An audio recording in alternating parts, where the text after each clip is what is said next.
Report പൂർത്തിയാക്കുന്നില്ല. നമുക്ക് വിഴിഞ്ഞത്തേക്ക് പോകാം. അവിടെ മദർഷിപ്പിന് സ്വീകരണം നൽകാനുള്ള ചടങ്ങുകൾക്ക് തുടക്കമാകുകയാണ്. ദൃശ്യങ്ങളിലേക്ക് പോകാം. വിഷ്ണു കരുണാകരൻ അല്പസമയത്തിനകം വിവരങ്ങളുമായി ചേരും. മന്ത്രിമാർ V N Vasavan, V Sivankutty, Sarbananda Sonowal, കേന്ദ്രമന്ത്രി, മുഖ്യമന്ത്രി പിണറായി വിജയൻ എല്ലാവരും എത്തിയിട്ടുണ്ട്. നമുക്ക് അവിടുത്തെ ഔദ്യോഗിക ചടങ്ങുകൾ ഇപ്പോൾ കാണാൻ കഴിയും.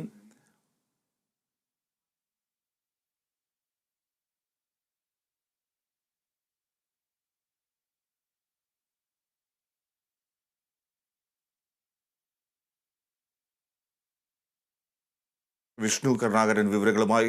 വിഷ്ണു, മന്ത്രിമാരെ, മുഖ്യമന്ത്രി അടക്കമുള്ളവരെ നമുക്ക് കാണാൻ കഴിയുന്നുണ്ട്. കപ്പലിനടുത്ത് നീല ജലാശയം, നീലക്കടൽ അവിടെ വിസ്തൃതിയിൽ നമുക്ക് കാണാൻ കഴിയും. എന്തായാലും വിഴിഞ്ഞം തുറമുഖം യാഥാർത്ഥ്യമായതിൻ്റെ സന്തോഷത്തിൽ, സ്വപ്ന സാക്ഷാത്കാരത്തിലാണ്. ആദ്യത്തെ മദർഷിപ്പ് ഇന്നലെയാണ് എത്തിയത്. ഇന്ന് ഔദ്യോഗിക സ്വീകരണം നൽകുന്നു. എങ്ങനെയാണ് ചടങ്ങുകൾ?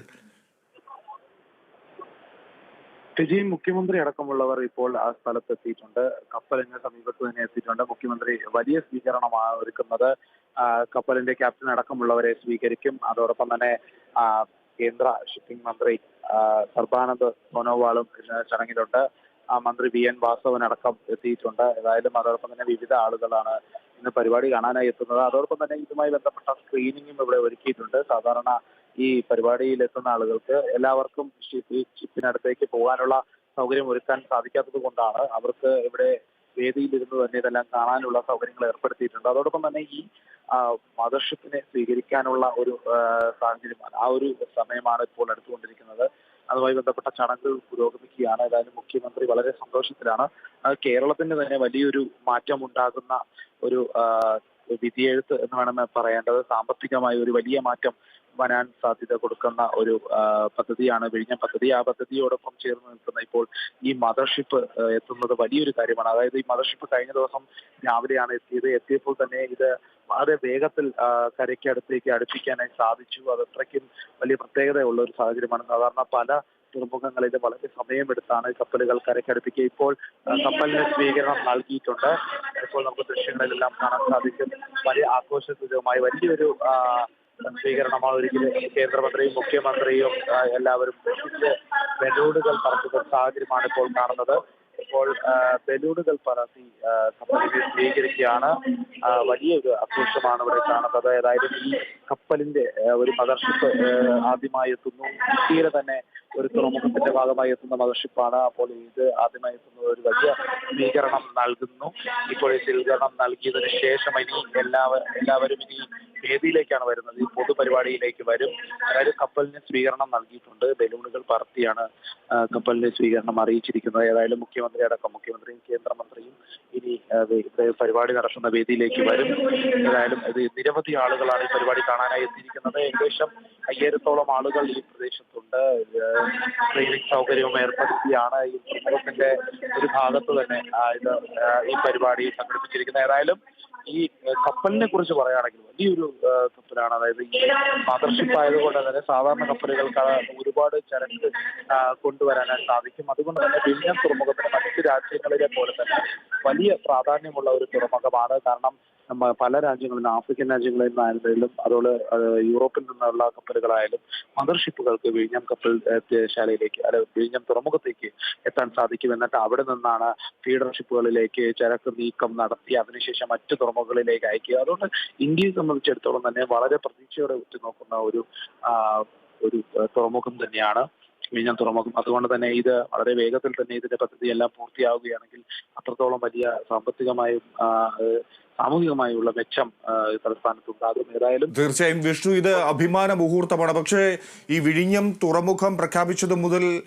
നേരിട്ട പ്രതിസന്ധികൾ, വെല്ലുവിളികൾ വളരെ വലുതായിരുന്നു. ആ കടമ്പകളൊക്കെ മറികടന്നാണ് ഇപ്പോൾ യാഥാർത്ഥ്യത്തേക്ക് വിഴിഞ്ഞം തുറമുഖം എത്തിയത്, ആദ്യ മദർഷിപ്പ് എത്തിയത്. നമുക്കറിയാം, വിവിധ സർക്കാരുകൾ എടുത്ത തീരുമാനങ്ങൾ, നിലപാടുകൾ അതൊക്കെ വിമർശനങ്ങൾക്കും വാദപ്രതിവാദങ്ങൾക്കും ഒക്കെ ഇടയാക്കിയിരുന്നു. അതിനുശേഷം തീരദേശ ജനതയുടെ പ്രശ്നങ്ങൾ, മത്സ്യത്തൊഴിലാളികൾ ഉൾപ്പെടെയുള്ളവർ പ്രതിഷേധവുമായി രംഗത്തെത്തിയിരുന്നു. അടുത്ത സാമൂഹിക സാംസ്കാരിക സംഘടനകളൊക്കെ എതിർപ്പുമായി രംഗത്ത് വന്നിരുന്നു. ഇതെല്ലാം, ഈ വെല്ലുവിളികളെ എല്ലാം അതിജീവിച്ചാണ് വിഴിഞ്ഞം തുറമുഖം ഇപ്പോൾ ആദ്യ മദർഷിപ്പ് അടുക്കുന്ന രീതിയിലേക്ക് എത്തിയത്. എങ്ങനെയാണ് ഈ ഒരു കടമ്പകൾ വിഴിഞ്ഞം മറികടക്കുന്നത്? അതിന് നേരിട്ട പ്രതിസന്ധികൾ ഒന്ന് ഓർത്തെടുക്കാമോ?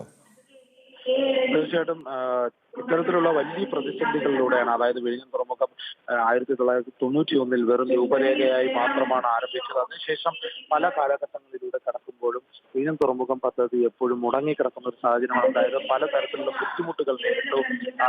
പ്രദേശവാസികളുടെ പ്രശ്നങ്ങൾ ഉണ്ടായിരുന്നു. അത്തരത്തിൽ വിവിധ വിഷയങ്ങളാണ് വിഴിഞ്ഞം തുറമുഖത്തെ ബാധിച്ചിരുന്നത്. അതിനുശേഷം വിഴിഞ്ഞം തുറമുഖത്തിലേക്ക് ഒരു ഇത്തരത്തിലുള്ള ചുവടുവെപ്പ് വയ്ക്കാൻ സാധിച്ചത് വളരെ ചുരുങ്ങിയ കാലം കൊണ്ടാണ്. UDF സർക്കാർ കാലത്ത് തന്നെയാണ് വിഴിഞ്ഞം തുറമുഖത്തിന് ഒരു ആദ്യ തുടക്കം ഉണ്ടായത്. അതിനുശേഷം പിണറായി സർക്കാർ വന്നപ്പോൾ തന്നെ അതിൽ വലിയ മുന്നേറ്റങ്ങൾ ഉണ്ടായി. അതോടൊപ്പം അദാനി ഗ്രൂപ്പ് ഏറ്റെടുത്ത് ഇതിന്റെ പ്രവർത്തനങ്ങൾ ആരംഭിച്ചു. ഇത് ഓരോ ഘട്ടത്തിലും വലിയ പ്രതിഷേധങ്ങൾ വരെ ഉണ്ടായിരുന്നു. ഇവിടുത്തെ സമീപവാസികൾക്ക് തന്നെ ബുദ്ധിമുട്ടുകൾ നേരിടുന്നതായി അനുഭവിച്ചു. അത്തരത്തിൽ അവരെ പറഞ്ഞു മനസ്സിലാക്കുന്ന സാഹചര്യം, വിഴിഞ്ഞം തുറമുഖത്തിന് വേണ്ടി സ്ഥലമേറ്റെടുപ്പുമായി ബന്ധപ്പെട്ട നിരവധി പ്രശ്നങ്ങൾ ഉണ്ടായിരുന്നു.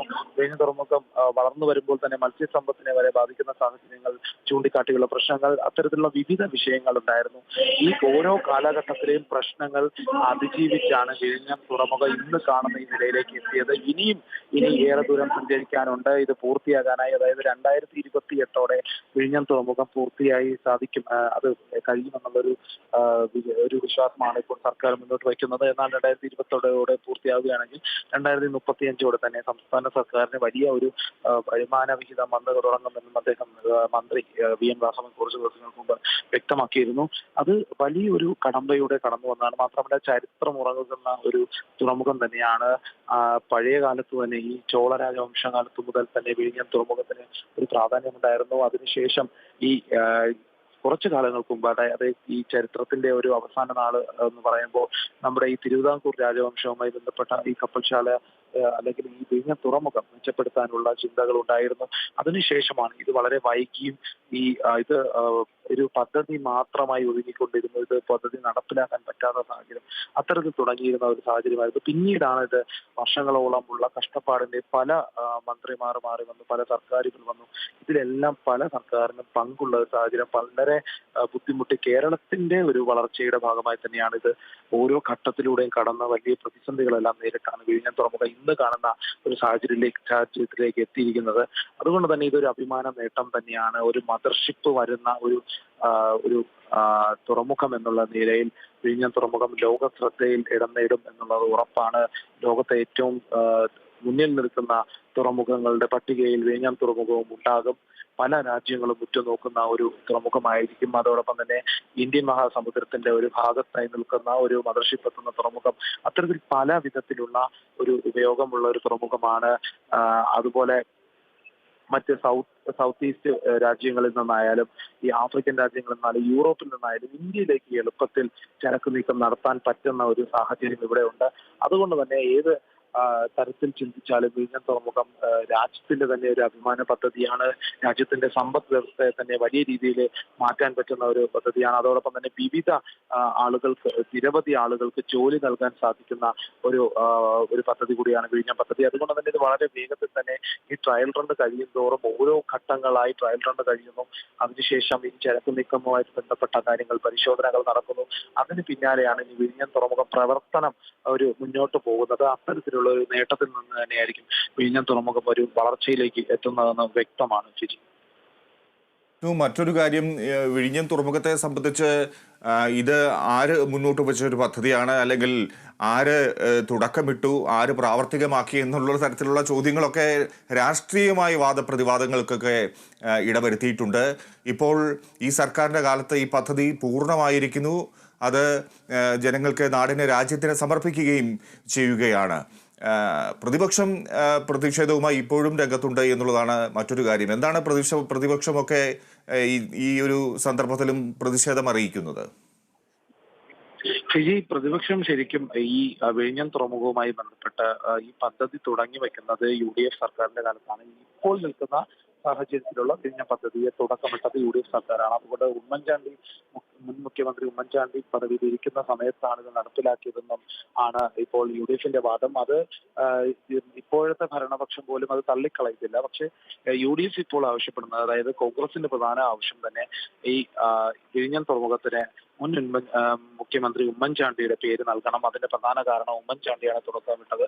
ഉമ്മൻചാണ്ടിയുടെ കുഞ്ഞാണ് വിഴിഞ്ഞം പദ്ധതി എന്ന് വ്യക്തമാക്കുന്നു. അത്തരത്തിലുള്ള ഒരു നിലപാടാണ് പ്രതിപക്ഷത്തിന്റെ ഭാഗത്തുള്ളത്.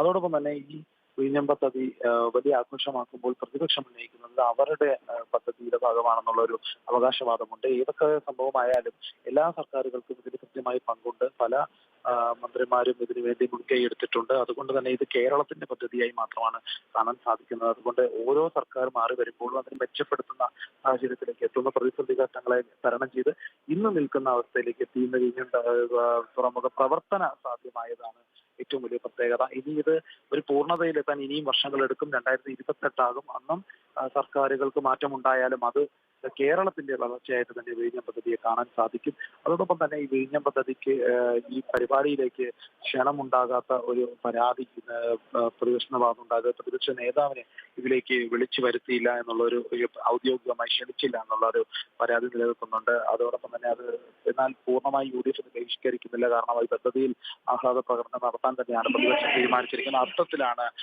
കാര്യങ്ങൾ പോകുന്നത്. അതോടൊപ്പം തന്നെ MP ഈ സ്ഥലം MP ആയിട്ടുള്ള ശശി തരൂർ ഇവിടേക്ക് എത്തില്ല എന്ന് അറിയിച്ചിരുന്നു. അതിന് പ്രധാന കാരണം തന്നെ ഇവിടെ വിഴിഞ്ഞം പദ്ധതിയുമായി ബന്ധപ്പെട്ട പുനരധിവാസ പരിപാടികൾ കൃത്യമായി നടന്നില്ല. അതുമായി ബന്ധപ്പെട്ട ആളുകൾക്ക് മാറ്റിപ്പാർപ്പിക്കാൻ അല്ലെങ്കിൽ കുടിശ്ശിക നൽകുന്ന കാര്യങ്ങൾ ഇതുവരെ പൂർണ്ണതയിൽ എത്താത്തത് കൊണ്ട് വരെ പ്രതിഷേധിച്ചാണ് മാറി നിൽക്കുന്നതെന്നാണ് അറിയിക്കുന്നത്. അത്തരത്തിലുള്ള ഏതായാലും പൂർണ്ണമായും ശരി പരിപാടി വിഷ്ണു, നമുക്ക് ചടങ്ങുകൾ അവിടെ ആരംഭിക്കുന്നുണ്ട്, നമുക്ക് അതിലേക്ക് പോകാം.